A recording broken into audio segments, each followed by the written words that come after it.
మూగరాజు సింహం చిట్టికున గుహ ముందు ఆడుకుంటూ తప్పిపోయింది. మధ్యాహ్నం బయటికి వెళ్లి ఇంటికి రాలేదు. చిట్టికున బుల్లి ఎలుగు, గున్న ఏనుగుతో ఆడుకునేది. మూగరాజు వాటిని పిలిచి విచారించారు. రాజా, ఇప్పటివరకు ఇక్కడే కలిసి ఆడుకున్నా అంది బుల్లి ఎలుగు. చెరువుకు వెళ్లి నీళ్లు తాగి ఎవదింటికి వాళ్లం వెళ్ళాం ఉంది. గున్న ఏనుగు మూగరాజు వెంటనే చెరువుకు వెళ్లి వెతికాడు. కాని చిట్టికన కనిపించలేదు.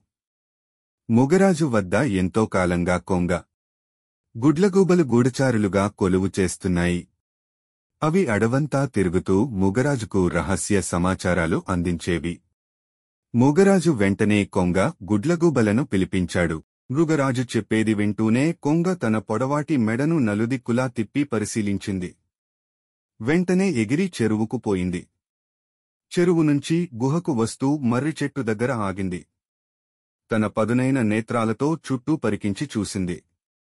ఒక్క క్షణం ఆలోచించి వెంటనే గుహకు వచ్చి, ప్రభూ, చిట్టిమాన ఉప్పిపోలే, ఎవరో ఎత్తుకు పోయారు అంది కొంగ. ఎత్తుకుపోయాక ది నిలుచుంది సింహం. వేగులుగా మా ప్రతిభ మీకు తెలియంది కాదు. చిట్టికూన జాడ చిటికిలో కనిపెడతాం. మీరు నిశ్చింతగా ఉండండి అంటూ గుడ్లగూబతో కలిసి గాలిలోకి ఎగిరింది కొంగ. అవి రెండూ వెళ్లి మర్రిచెట్టు మీద వాలాయి. మిత్రమా, చిట్టికూనను నక్క ఎత్తుకుపోయి ఉండవచ్చు. నక్క పాదముద్రలు మూగరాజు గుహ చుట్టుపక్కల కనిపించాయి. నాకు అనుమానం వచ్చి చెరువు దగ్గరకు వెళ్లాను. అవే పాదముద్రలు చెరువు దగ్గర కనిపించాయి. ఇక చిట్టికూన పాదముద్రలు, నక్క పాదముద్రలు పక్కపక్కనే ఈ మర్రిచెట్టు వరకే ఉన్నాయి. మర్రిచెట్టు దగ్గర చిట్టికూన పాదముద్రలు మాయమయ్యాయి. ఇక్కడి నుంచి తూర్పు దిక్కుగా కేవలం నక్క పాదముద్రలు ఉన్నాయి. పాదముద్రలు చూపిస్తూ వివరించింది కొంగ.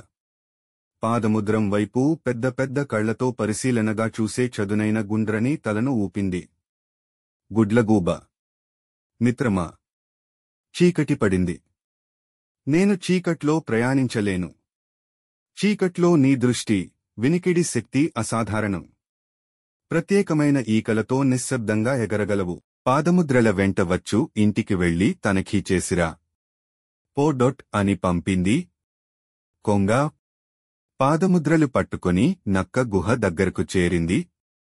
గుడ్లగూబ గుహ బయట చిట్టిమాన మమ్మూత్రాలను గమనించింది. గుహ లోపల గుర్రు పెట్టి నిద్రపోతుంది. నక్కు పక్కనే కట్టేసిన చిట్టికూన కనిపించింది. ఇంతలో తెల్లారింది. గుడ్లగూలను వెతుక్కుంటూ మూగరాజు వెంట కొంగరానే వచ్చింది. రాజా, పక్క అడవి పులిరాజు చిట్టిహనను తెచ్చి ఇస్తే అడవికి మంత్రిని చేస్తావంటే ఆశతో ఎత్తుకొచ్చాను. నన్ను చంపొద్దు, మన్నించండి అని కాళ్లు పట్టుకుంది.